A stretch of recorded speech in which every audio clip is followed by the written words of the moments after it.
Dripping just like sake. Tell them back about me. All about my cheese, cheddar, mozzarella, broccoli. That mean I be eating. Really catch me tweaking. Know that I be working, baby, even on the weekend. Dripping just like sake. Tell them back about me. All about my cheese, cheddar, mozzarella, broccoli.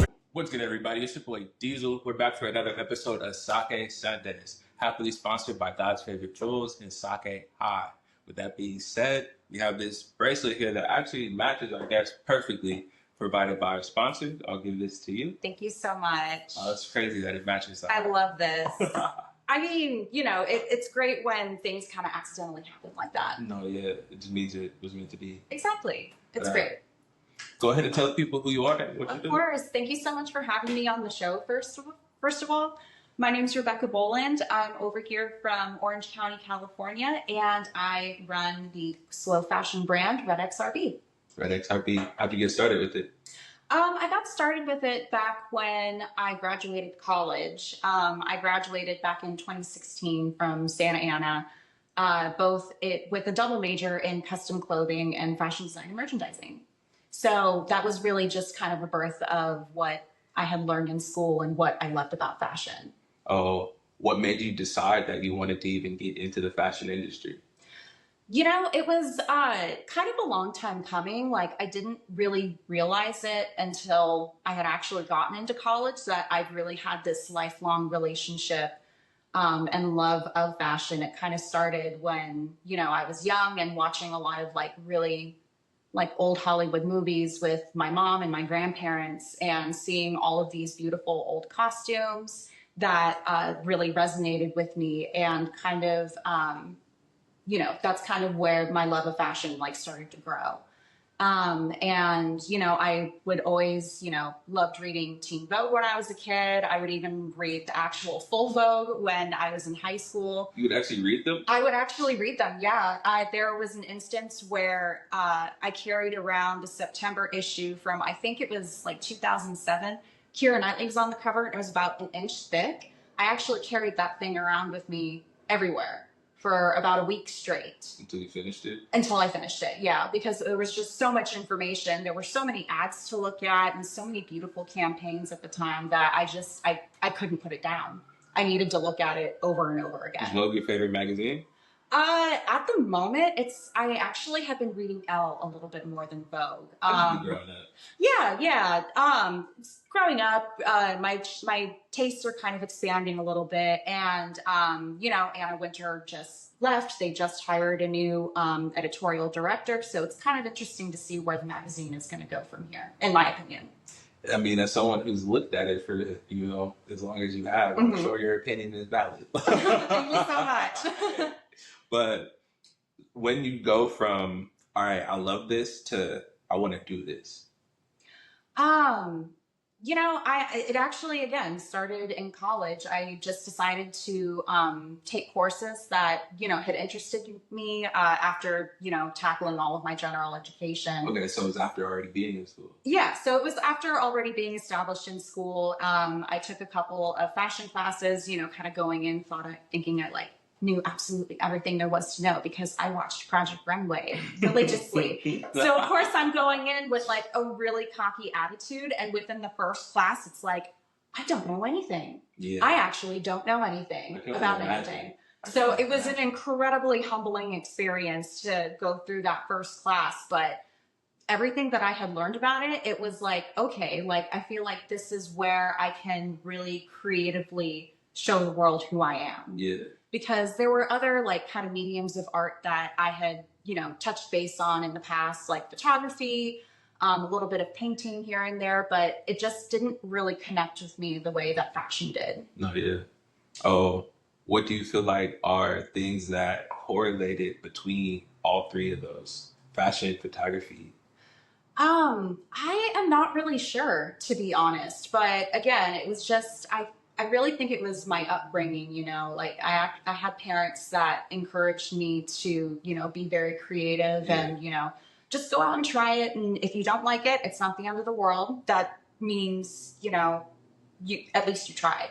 Yeah. Yeah. So, you know, I tried them, but I just didn't really connect with them. No, for sure. And I'm just thinking, just from the sense of clothing is an art, and being a fashion designer is being an artist in its own right discipline. It really is, especially if you look at like the Couture Week shows. There is a designer that I actually not just came across, but I just come across this piece of work that she did. Her name is Iris Van Herpen. And she really specializes in like these very sci-fi inspired, very fantastical designs. And the way that she works with this material that they actually completely created on their own, they called it ghost silk. And it's not actually made from silk, unfortunately. It is I believe it's a polyester fiber, but it's thinner than silk itself. So it has this very like airy vibe to it and very ethereal vibe to it as well. So just being able to see like what these fashion designers can do, technically speaking, through, you know, the language of textiles, through the language of garment construction, it really shows that there is quite a bit of work that goes into, you know, making clothing like that. And even just making clothing, you know, like what you and I are wearing right now. Like there is actually a decent amount of work that goes into it. Oh no, there's a bunch of work that goes into making clothes that a lot of people, I don't even know like the half of it, but just like with being a designer, you're looking at aesthetics, right? Yeah. You're looking at shape, you're looking at form, you're looking at the way things flow. And so with like being a photographer, you're also looking at the shape, you're looking at the aesthetic, you're looking at architecture. Not every person who does it frames it like in the same way or even realizes like what aspects that they're working with. It's like, I like the way the shadow played there, and I like the shape of the line with the circle, not realizing like it's actually a flow and a form.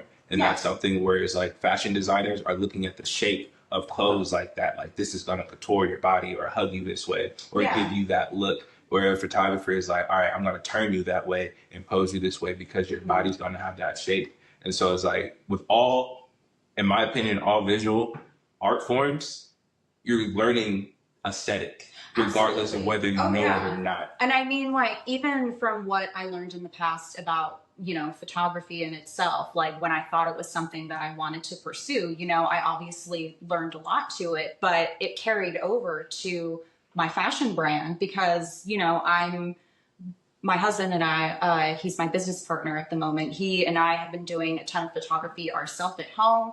And so being able to kind of like pull those skills that I've already learned has really come in handy. And so I'm definitely not discounting the mediums of art that I've tried in the past, but it's been really nice to be able to, you know, pull from those experiences. No, for sure. And I didn't feel like you were discounting it. It's just when you said you tried them, in my head, I'm like, all right, what's a connectivity between all the different forms of art? Yeah, absolutely. And no, like fashion, it's definitely a very visual art. I mean, even when something is photographed versus seeing it in person, it has a completely different feel to it. No, yeah. A few years ago, I was lucky enough to go to the Guopei exhibit that was here over at Bowers Museum in Santa Ana.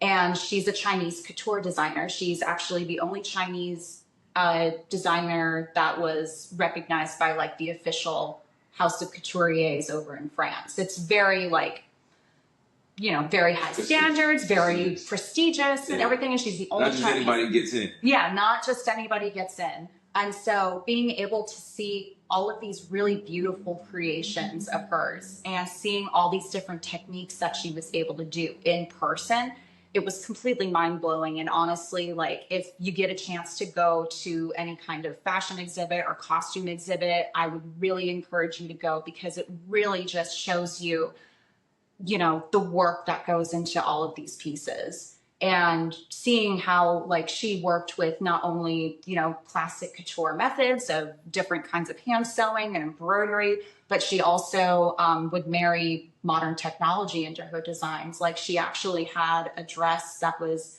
I believe, 3D printed bamboo, I want to say. And it was print bamboo. I have no idea, but she did it. I could be wrong, so please take my statement with a grain of salt. But it was just incredible to look at, and it's something that I geek out about on a regular basis. No, for sure. You saying bamboo, which made me think about this woman who had an exhibit in Santa Monica and she made, I'll show you when we're done, a bunch of different, I don't want to call them costumes, but outfits, but they're not just outfits. I would say, It's like they're one-offs. Yeah, and they're just like, one of a kind, unique yeah, pieces that aren't really going to exist anywhere else. nowhere else. And I love seeing things like that. And that's kind of something that I'm doing right now with my brand, REDxRB. Oh, what are materials are you using? Right now, I'm focusing mostly on natural materials and deadstock, which is... Deadstock is basically, to kind of give it a very quick definition, it's basically leftover materials from brands that don't end up using them. So usually these deadstock, this deadstock textile is usually either sold to fabric stores or unfortunately it's thrown in a landfill. So one of my goals for REDxRB is to utilize deadstock materials as much as I can in any of my designs. And sometimes that means, I'm only going to have one piece ever that I'm going to make because that's all the fabric that was left.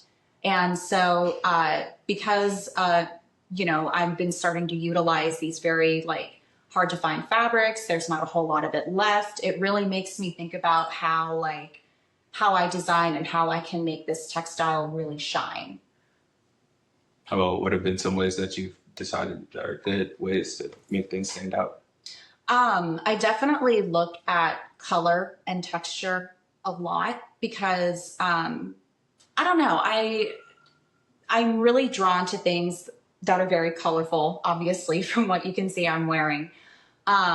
Anything really that just kind of pops out at me, I really look for. And I let the textiles kind of talk to me. And from there, that's kind of when I can get a good idea of, what I could potentially design.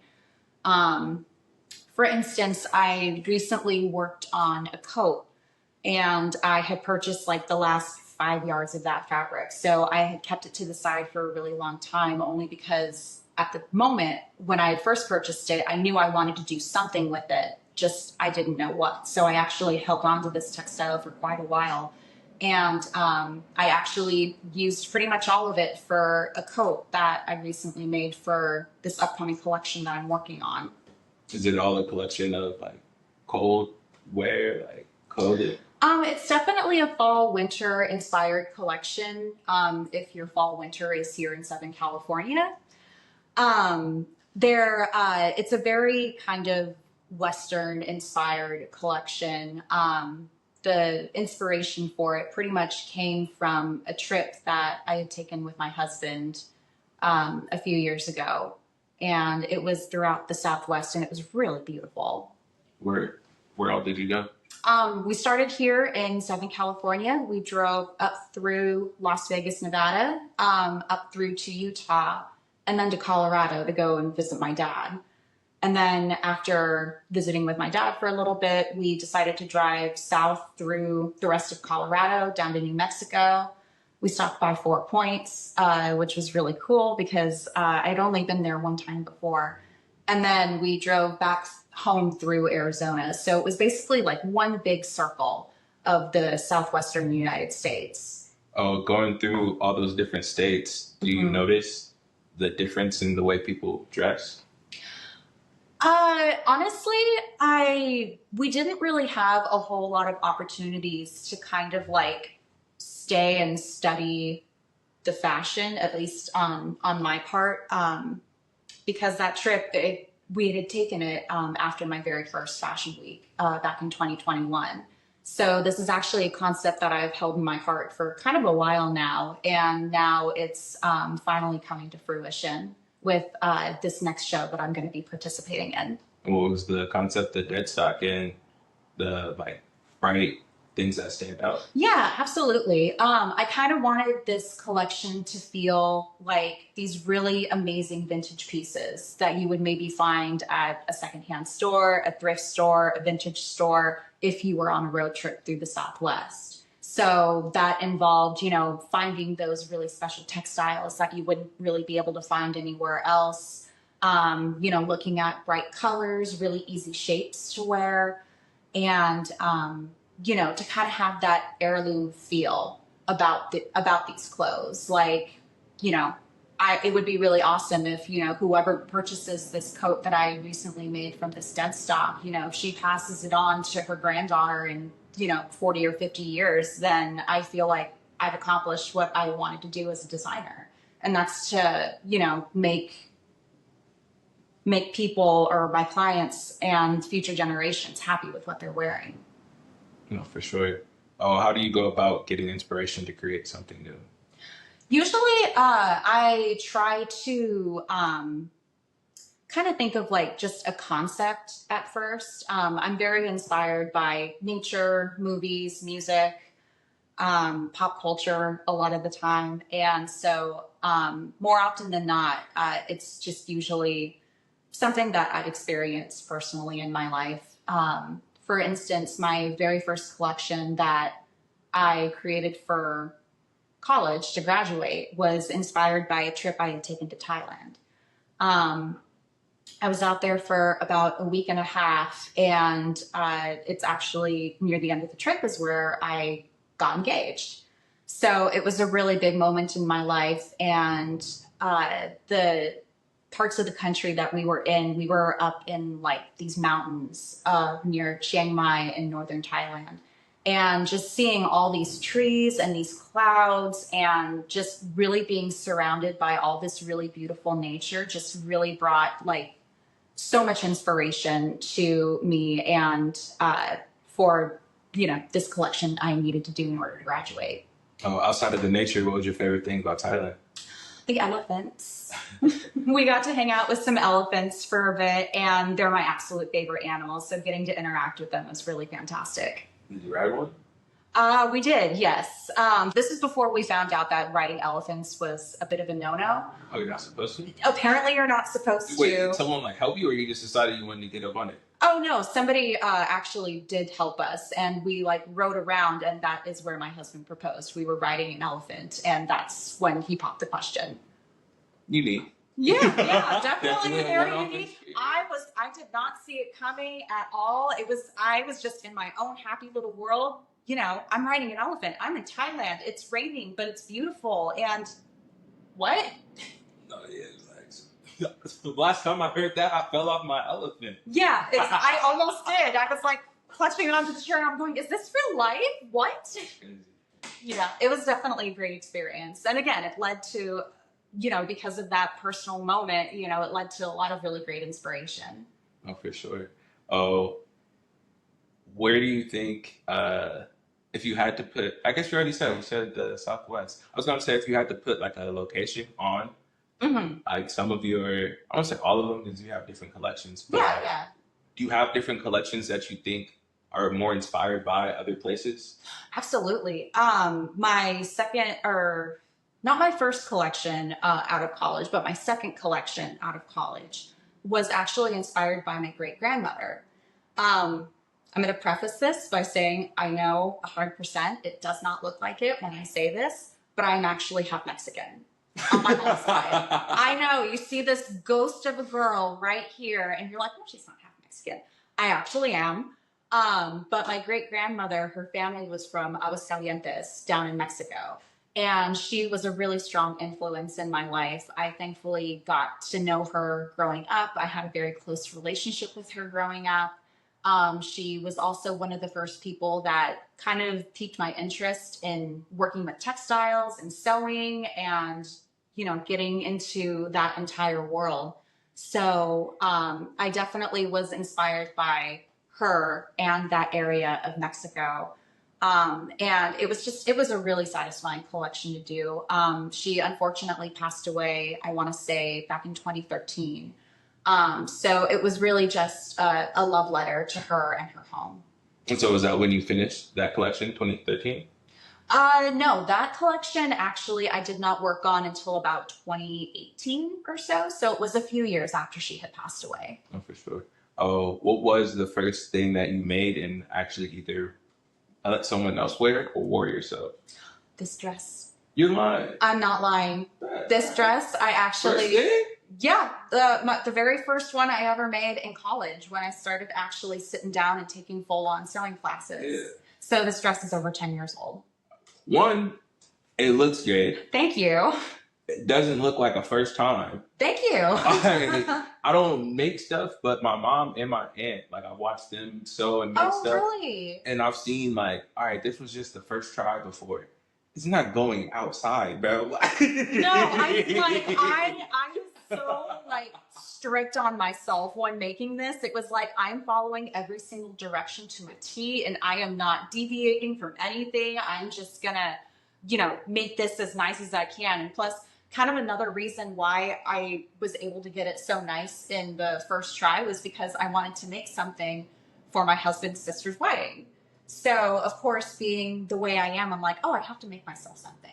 So at the same time, I had a project going on in college, and the wedding was before the project deadline. So I was able to fully make myself this, wear it to the wedding, and then turn it in for college credit the next week. No, that's crazy. But let me make sure that this actually works. Like, yeah, and exactly. Yeah. So this was kind of my very first commissioned piece by myself. Congratulations. Thank you so much. With that, you drink sake? I do. Let's do a little shot. Yes. Oh, I'm pour 2. One for grandma. And one for, I'm assuming you got an A. I'm sorry? You got an A on the outfit? Yes, dress? I did. All right. One for grandma, one for the A. Perfect. You just take one right now, but we got the second one loaded. Sounds good. So All right.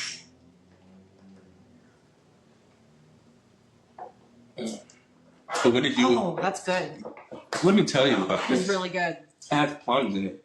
And Oh, what? yeah. I didn't even see those. Normally I just get like regular rice grain sake, and so this bottle, I was like, it's kind of cool. Like, Yeah, it is kind of cool. Like, it was sitting there, and I was like, that's not a health drink, is it? like, it's green. But I and didn't, it even looks see, healthy. I didn't even see the plums in it until you mentioned it. But so I tried it like a week ago. In the first sip, oh my gosh, it was so It's so strong, smooth. but it was so sweet. So Yeah. now I didn't realize, like sitting here, it's a little cooler, like room temp almost. No, Way better that way. That was really smooth. It was smooth Really and, like, flavorful. just the right amount of.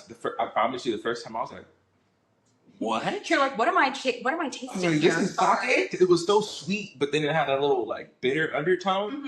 Just now, that was like perfect. I almost forgot that it was like plums in there, and that it was sweeter than normal. Yeah. Yeah. Oh. Yeah. No, that was really good. Thank you so much. No, of course, we got another one ready for. All right. Cool.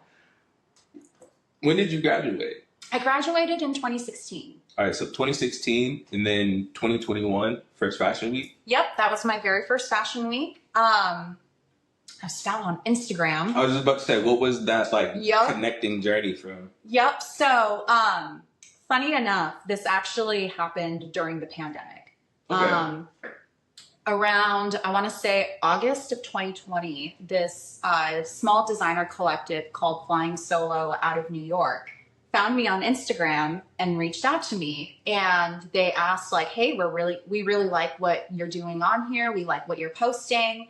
Do you want to come and showcase with us in New York? That's dope. Yeah, I thought it was a fake email at first. I'm like, somebody's pulling a prank on me. Like, Where they ask for the credit card information. yeah, it's just like, I'm sorry. I gotta like double, triple check. And so of course I'm like going into all this research into them because, it's Instagram. You never know if somebody's like trying to. Have you ever gotten one of those like, we want to hire you for this job, we're going to send you a check, but then we're going to send you the portion for like the hair designer? Or something Something like that. Or it's like, hey, we have handbags here. And it's just like, I'm not interested in that. So, I mean, of course, like I got the email and everything, and I'm like asking different people, like, is this a real email? Like, am I reading this correctly? Like, I just want to make sure I'm not totally losing it. But no, it was 100% legit. And thankfully, they were cool with me taking about a year to show with them in September of 2021. Mostly, I'm not ready right now, guys. I was a little bit of just like, wait a second, I need like some time to wrap my head around this. Right. And also because it was still like the height of the pandemic, I was like, I don't really feel safe getting on a plane, going to New York right now. But they were New York was crazy with it. yes, it was insane. Like hearing Bodies piled up. That is going to be very difficult to forget. Just saying. And then of course my husband pointed out, oh yeah, that was like over 5 years ago. Don't you know that? I'm like, it doesn't feel like I was having such a nice day. Like, why did you have to remind me of that? It doesn't feel like it was 5 years ago. It really doesn't. It feels like it was 2. The jump from like 2019 to now has just been completely violent. But anyway, they were Marty's car. Exactly. But anyway, they were really cool about me wanting to push back until September of 2021. So that is when I first showed with them. And it was a really great experience. Definitely a whirlwind, though. What was it that you decided that you were going to prepare and have ready to show? So for that collection, I was inspired primarily by ballet dancers. Okay. I danced ballet when I was a kid. So again, there's that personal influence coming through. And I got the chance to see Misty Copeland actually perform the Nutcracker a few years ago. So it was kind of like a mix of different kind of vibes almost. So I was very inspired by, Misty Copeland and ballet dancers. I was also really inspired by The Great Gatsby because I really love studying that time period. Book or movie? Both. I'd say both. Book.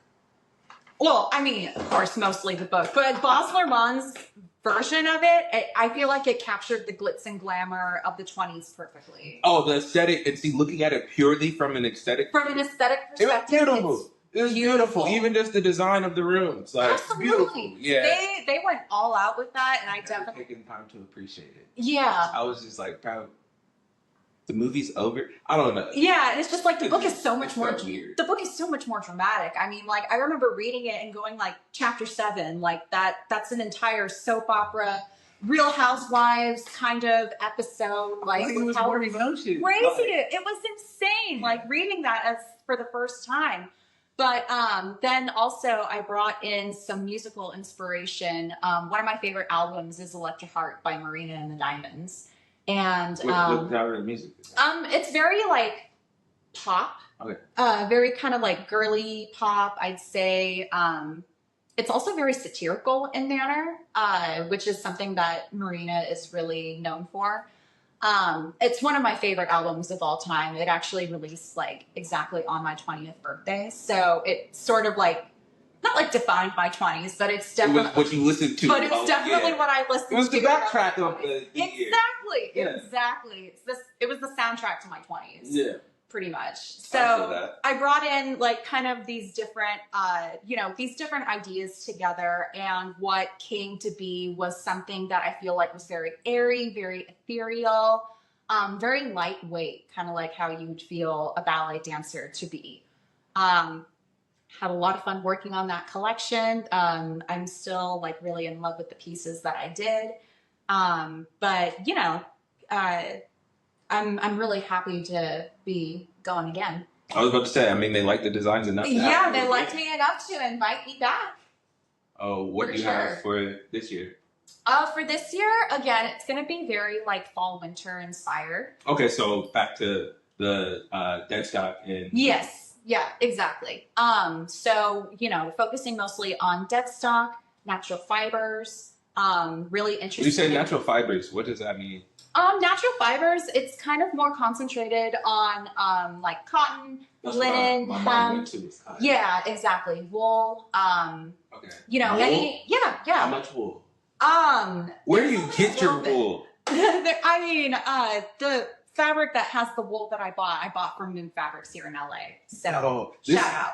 This is why I asked, is like, I've always loved fashion. I've always loved clothes. And like my mom, she's from New York, and she grew up same as you with the magazines and going through them. Yeah. And we had stacks. Oh yeah, the big fat stacks growing up all around the house. Yep. And so I've always just paid attention to clothing. And then once I got like 17, 18, the detail to stuff, right? Yeah. How it feels and stuff like that. And then I worked at a clothing store for my very first job. Right. And like I just got to see the price point on things, and then there were things that stayed for a year, 2 years, and just like the deterioration of the material. So it's like I just look at stuff differently now, right? No, and yeah. so and kind of working in like those retail environments, it really does open your eyes. Even just how people shop. Yeah. Like some people just care about how it fits. Some people just care about how it feels. Mm-hmm. Some people need the whole package. If it don't look right, if it don't fit right, if it don't feel right. Yeah. Like,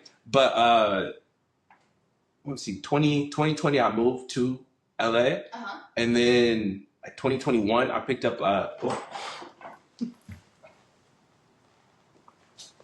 in 2021 I picked up a part-time job at Macy's. Okay. And so I'm in there and seeing stuff, and I want some stuff.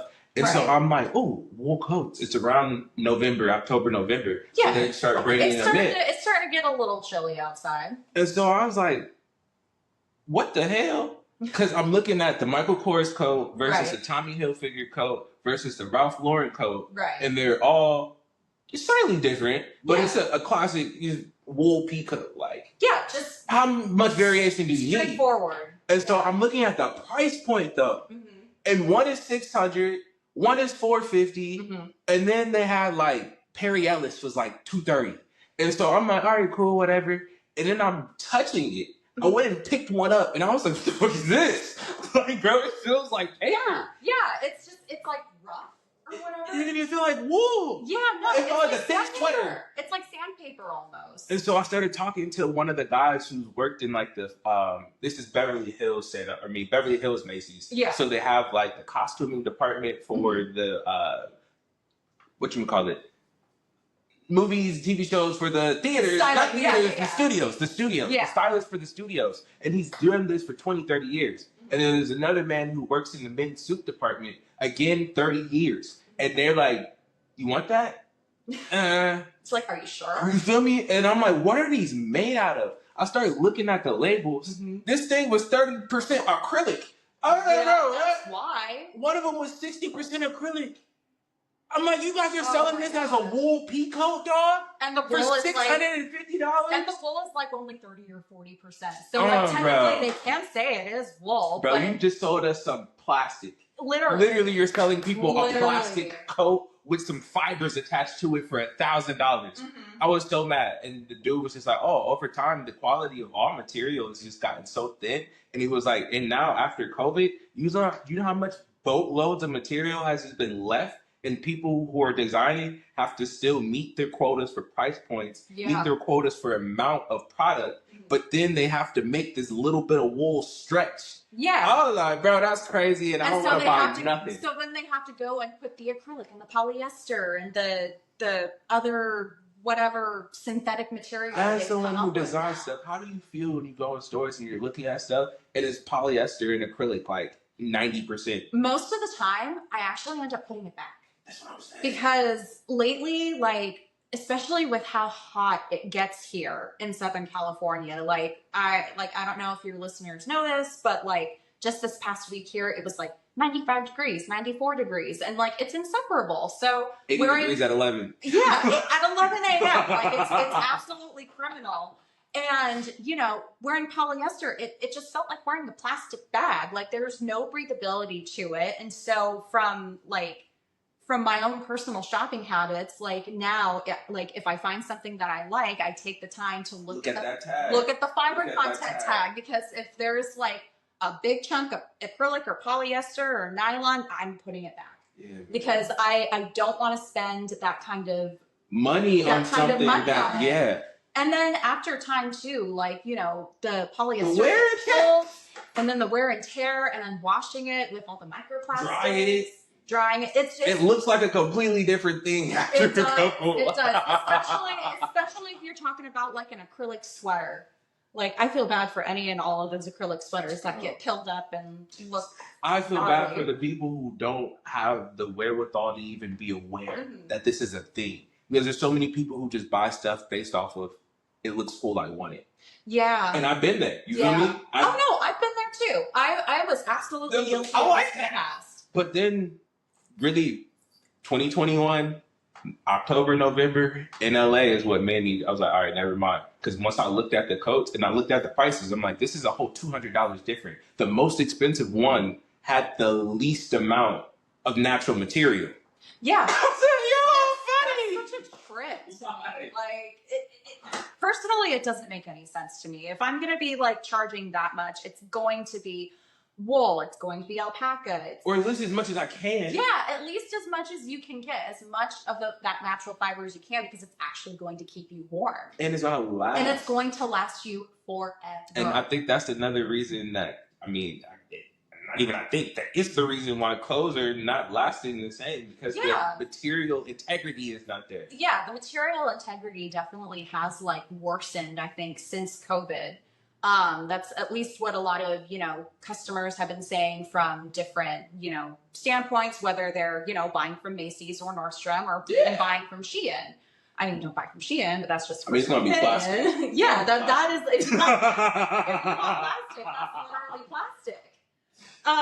But no, I mean, this is just something that I am trying to do with REDxRB. I'm trying to encourage, more natural materials, and like, sometimes you can't help with what kind of dead stock you have. Like, you might end up having to work with polyester because that is what you have, but at least it's going to be created into something rather than just being thrown out. So I'm not totally against using polyester or acrylics or anything like that. I feel like as long as it's getting rescued from somewhere and it's not going to waste, then that's kind of where I can justify it a little bit. But for the most part, I like staying away from, the synthetic materials. And for one thing, it makes it easier to be able to have more options and different things and try stuff out. Yeah, absolutely. And skinny jeans, bro. Everybody wants a little bit of spandex in their skinny jeans. Yeah, we need that stretch. I mean, if you got me like bending over, squatting, or whatever,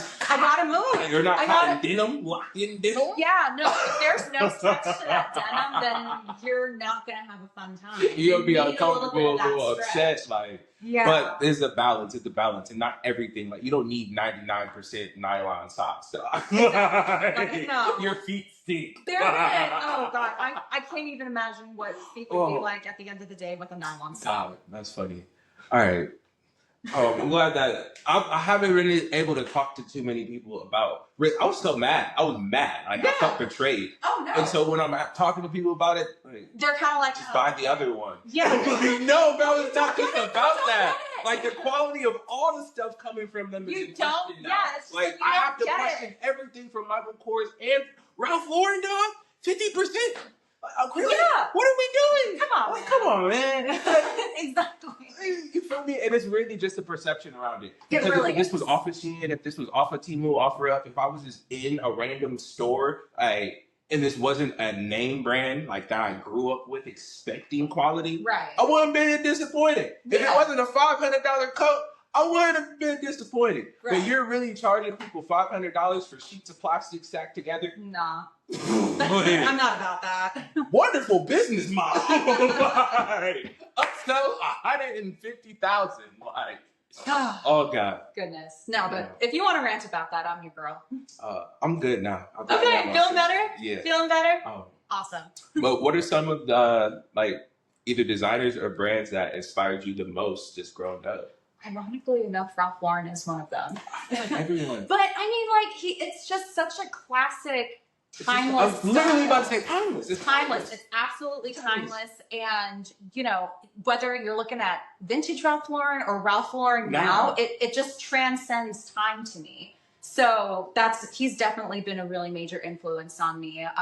Another influence I would have to say is Kate Spade, because I really appreciate, her touches of femininity and how she wanted to make fashion fun for people. Really? Yeah. I don't know much about Kate Spade. I'm not gonna lie. It wasn't until the last 4 years I've even realized how much I see her stuff. No, yeah. She primarily does handbags. But they actually not recently, but they also do handbags. They do handbags. They do clothing. They do shoes. They do jewelry. I actually work for them part-time a little bit, so I'm a little bit biased, but I have actually been a lover of the brand since even way before I worked for them. But again, do we need to pause? Okay. But yeah, just the way that she injected joy and femininity into her clothing was another really big influence on me. So I would probably have to say that Kate Spade and Ralph Lauren are my top two influences. All right, I get with that. I get with that. Yeah. And moving forward, where do you see your design going?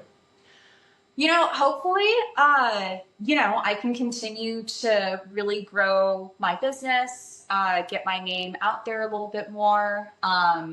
I have had the privilege and pleasure of working with a woman by the name of Danny Laker. I have to give her a lot of credit here because she also found me through Instagram. Because at the time she was in the process of kind of trying to create this marketplace for independent designers to showcase their work and sell their work. But unfortunately, because it was COVID at the time, she did have to shut down that business, but she's incredibly well-versed in the fashion industry. And she's recently pivoted over to film producing. Okay. So it's been really awesome getting to work with her on, getting my collection more out there, potentially getting investors involved, and, really taking REDxRB to a completely new level. Well, congratulations to getting on to the next level. Thank you. I was about to ask as well, though. Would you like to have your own store? Would you like to have your own line and collections in other retailers? Would you want it to be people come to you? And some people purely come to me. Yeah. So honestly, I want to do a little bit of everything. I would love it if, because I am from Orange County, it would be so awesome to have a little atelier or business center just off of Pacific Coast Highway, because that's such an iconic location. And, I would want people to come to me for commissions. I do want to keep doing collections because it's, a really great way to flex some creativity and keep that muscle really strong. I'd love to have a pop-up at Bergdorf Goodman. I would absolutely love to dress somebody and be invited to the Met Gala. Danny, this woman that I've been working with, she's been really encouraging me to dream big. So no, you have to. Yeah, you absolutely have to. And before my very first fashion week too, when I was still in school, I kind of told myself just very offhandedly, it would be kind of cool if I got to show at New York Fashion Week before I turned 30. And I got to New York Fashion Week when I was 29 and a half. So I was right just before that cutoff. So now, because I was able to accomplish that goal, it's okay, let's set up this next goal. If I can actually get to the Met Gala before the age of 40, that'd be kind of cool. No, you just got to speak it into existence. Exactly. You got to say it and then you got to believe it. But then you also have to put forth the actions that will prepare you Absolutely, for it. Yeah. You do all three of those. Yeah. You have to get over your fear of putting yourself out there. No, yeah. And failing. Yeah. Because you're probably going to fail along the way, but you don't fail if you keep going. Yeah. And, you just have to learn how to roll with the punches. Yeah. That's really something that, I have learned throughout my career. Since day one, and even very recently, literally just this last week. I actually just yesterday got back from Canada. Okay. I, again, was working with my colleague, Danny, and we were basically shooting my collection for not only a lookbook, but for a teaser to show investors who might be interested in creating a movie that's based around the concept of my collection. Okay. Which I know is a bit of about saving and reusing. Yeah, and just about the concept of a road trip. Oh, and getting the material. Yeah, getting materials and getting inspired. The first time that we had met previously on Zoom and we had phone calls and everything, but the first time we actually got to meet in person, and I talked about my collection concept with her. She just immediately came up with this idea and we started talking about it, and just the way that we collaborated on this was so organic and so natural that it's already turned, into something that could really make a really big impact on everybody involved. And that's something that's really exciting to me. And yeah, that's basically what we were working on. I flew up to Canada. We got my collection pretty much photographed and ready to potentially show investors in New York after Fashion Week.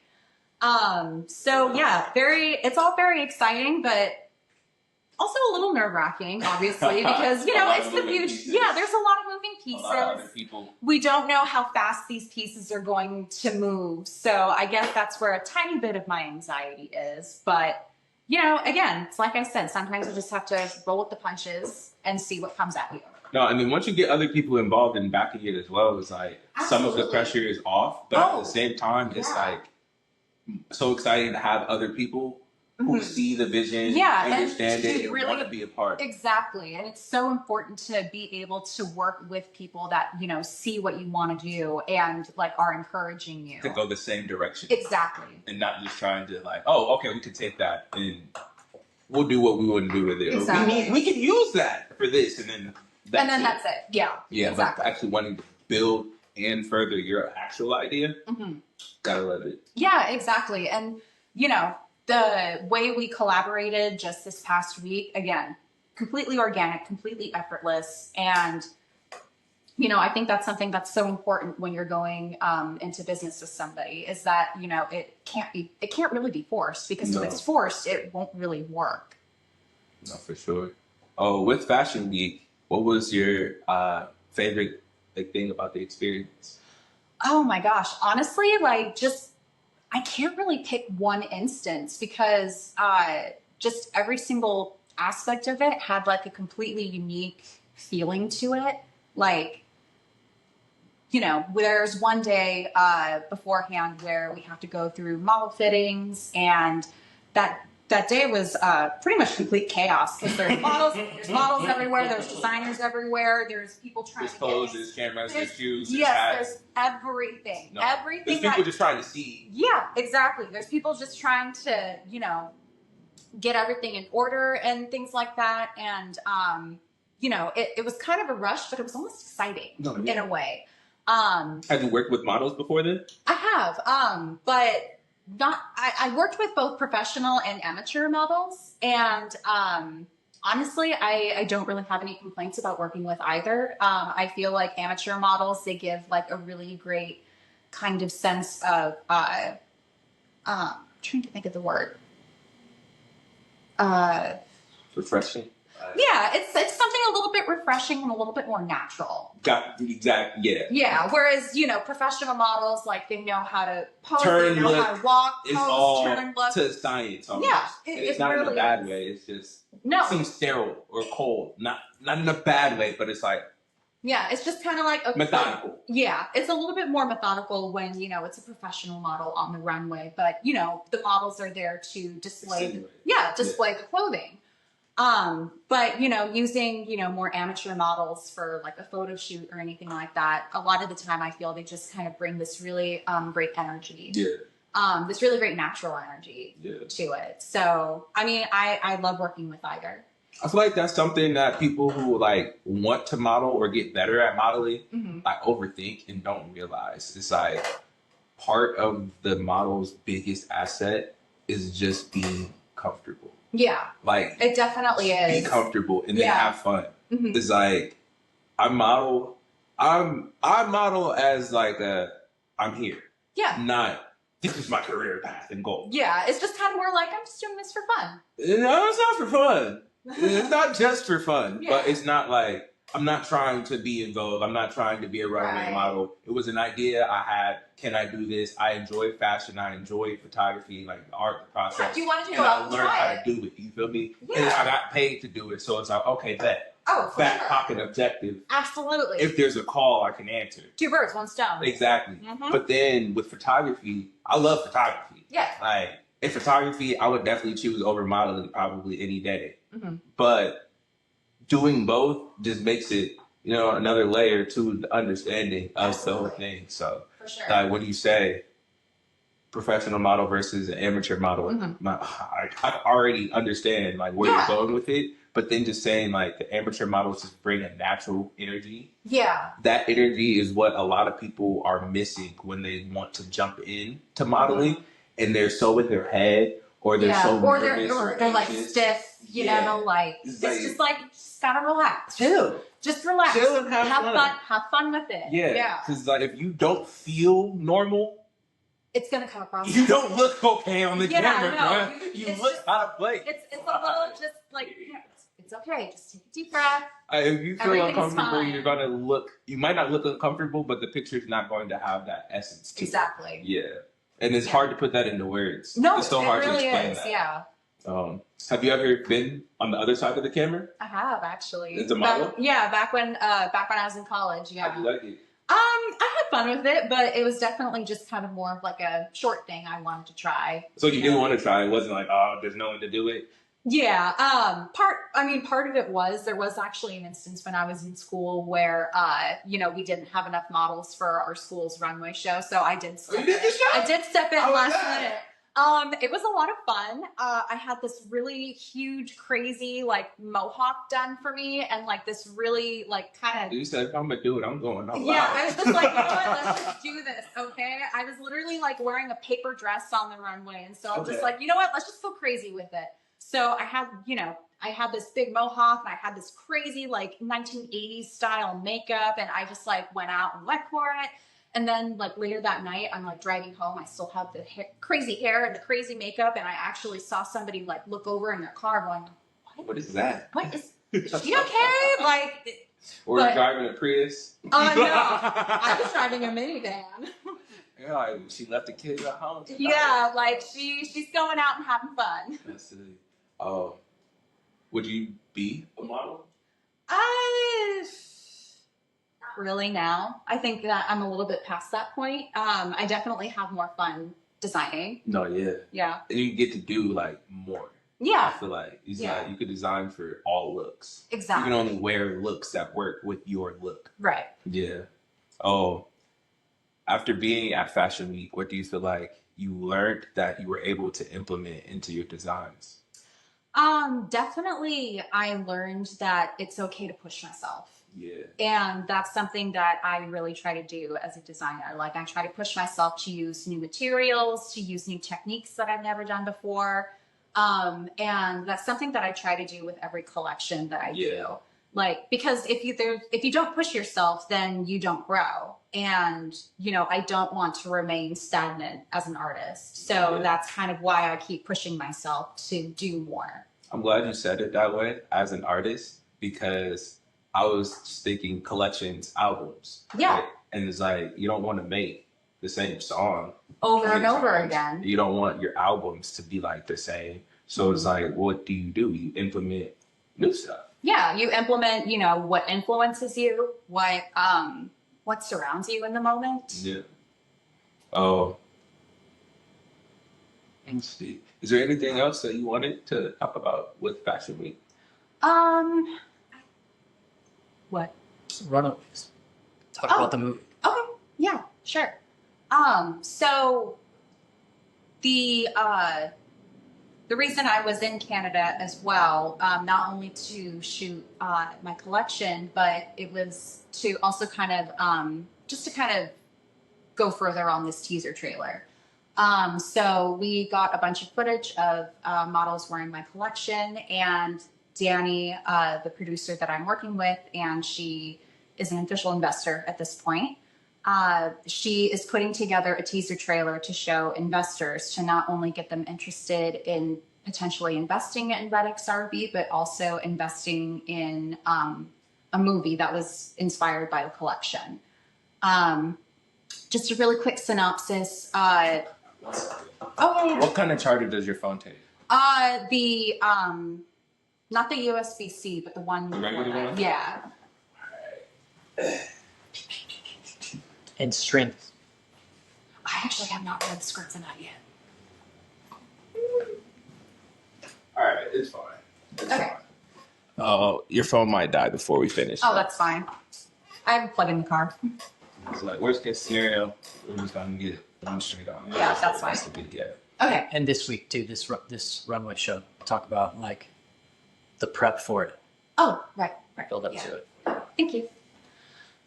So anyway, this this teaser trailer that we are working on right now. It's actually, again, it was a film that kind of like came about when Danny and I first had lunch together. I want to say earlier this year, actually. So it has been moving.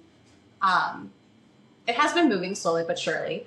But when we were sitting at lunch and I was telling her my concept for the collection of the road trip across the American Southwest, she specifically said that after I shared my concept with her, that she kind of imagined like 4 girls on the side of the road, like broken down and kind of just trying to figure out how to, you know, get out of the situation that they're in. But you know, they're in the desert and one of them is a designer, and she starts to see these designs kind of come from the landscape itself.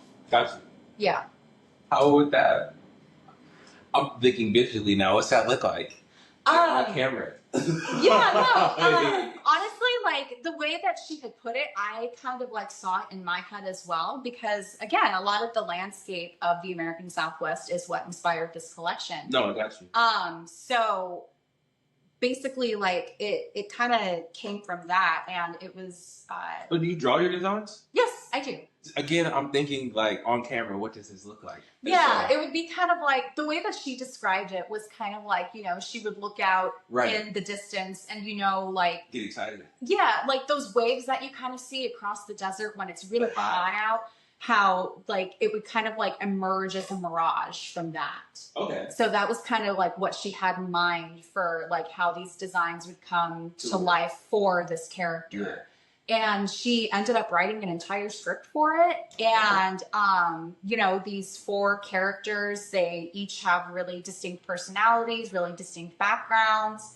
The way that it's kind of described is like almost like Sex and the City on a road trip.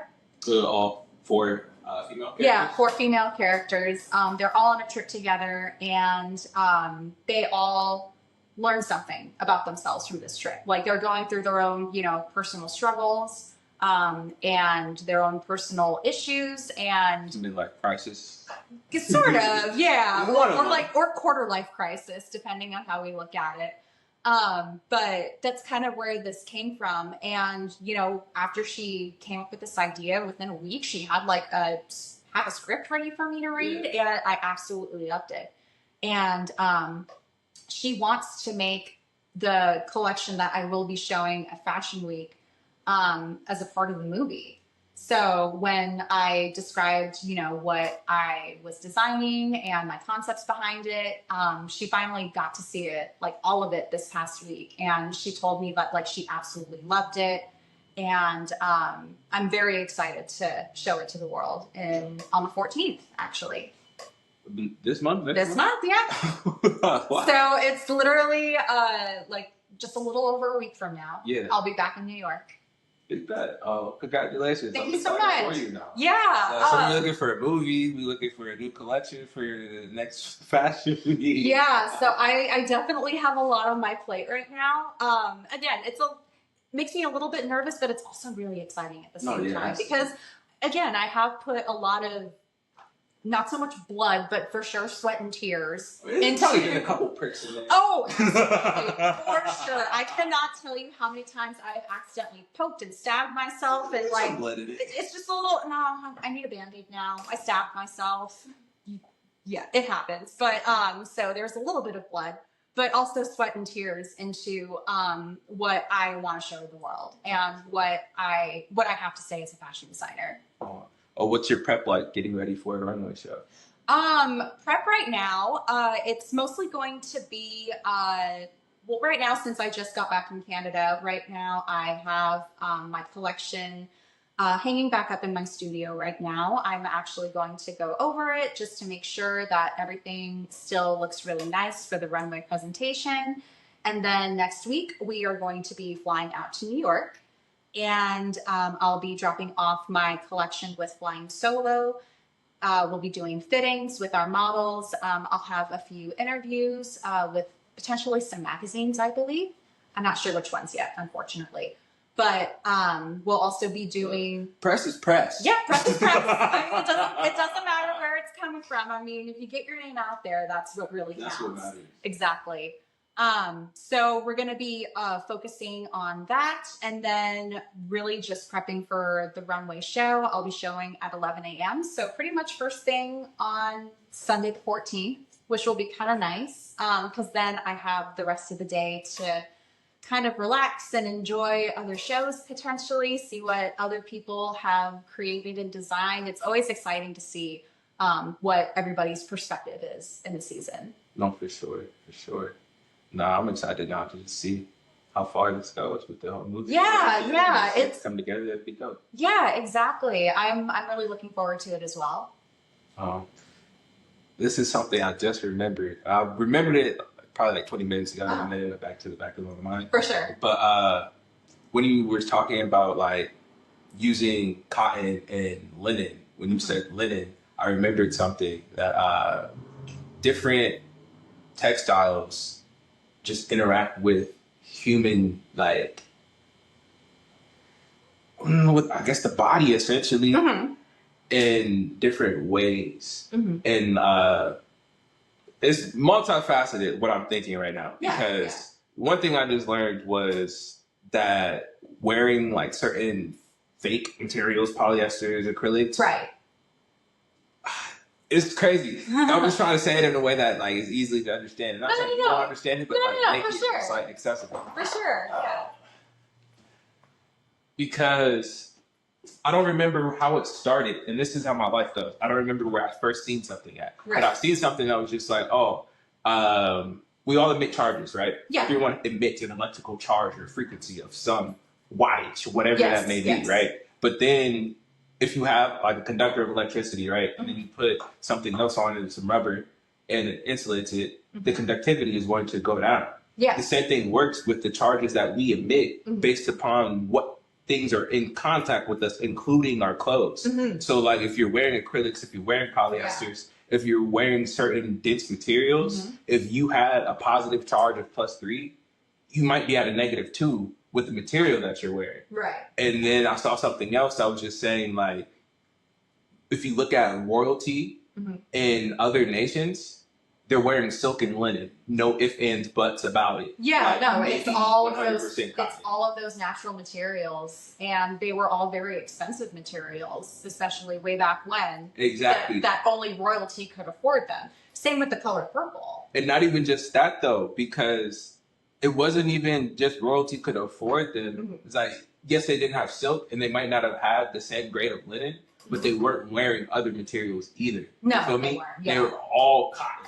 Yeah. At the worst, it was 100% cotton. Yeah. And it's just because it plays with your body and your like physical makeup. And it really does. And doctors do say that your skin is the biggest organ. And it's in your absorbing body. stuff. It is. It's absorbing everything. It's absorbing UV rays. It's absorbing, what you're wearing in your clothes. The And, chemicals that are in them. Yeah, and then even thinking about cotton, you don't know if whoever grew the cotton, How they grew it. how they grew it, What if was they in used it. pesticides, Yeah. if even the soil integrity, there's so many different facets that affects stuff. that affects it. Yeah. And it ends up affecting us in the long run. And so one thing that related to this whole thought wave was there's a scripture in the Bible that says not to wear mixed linens. Yeah. And so people bring things about the Bible and like, bro, what is this? Like, what kind of, this is stupid. Like, why would you even, who cares? And so that was one of the things out the Bible where it's like,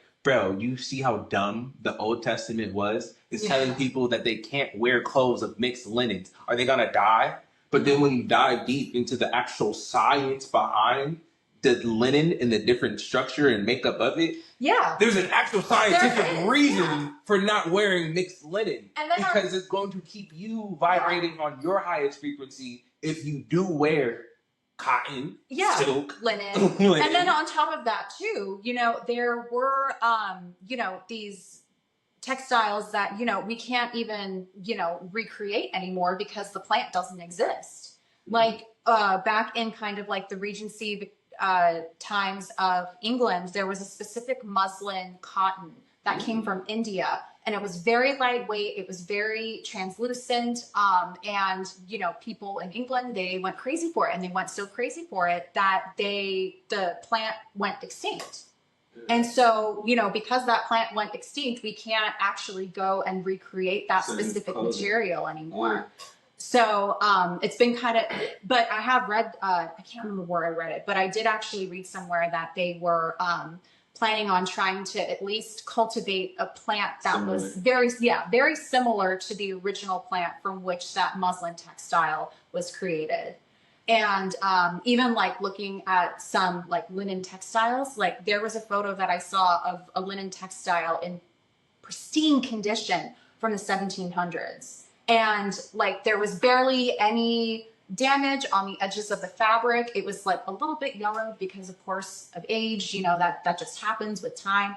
But it was like an incredibly pristine textile of linen. And linen, like I know, is insanely difficult to take care of. It breaks down very easily. And so, you know, just seeing like these different techniques that were used, you know, way back when compared to now, you know, it's like a complete night and day difference. No, yeah. My biggest question after like learning this was like, how do you mitigate that? It's like everything has something in it. Yeah. Like even if it's 5%, how do you get 100% pure silk and linen and in it's 2025? It's very expensive to do so. Like, again, because these are natural materials, you know, nowadays, you know, I feel like a lot of textile mills are maybe charging premium because, you know, they are going to be a nicer quality. You know, you expect it, yeah. Yeah, because this is what you expect from a natural material like silk. But yeah, I mean, I sort of blanked on where I was going with this, to be honest. No, that's fine. It's fine. Man, I was like, bro, I want to get all in it. I need to be at 100%.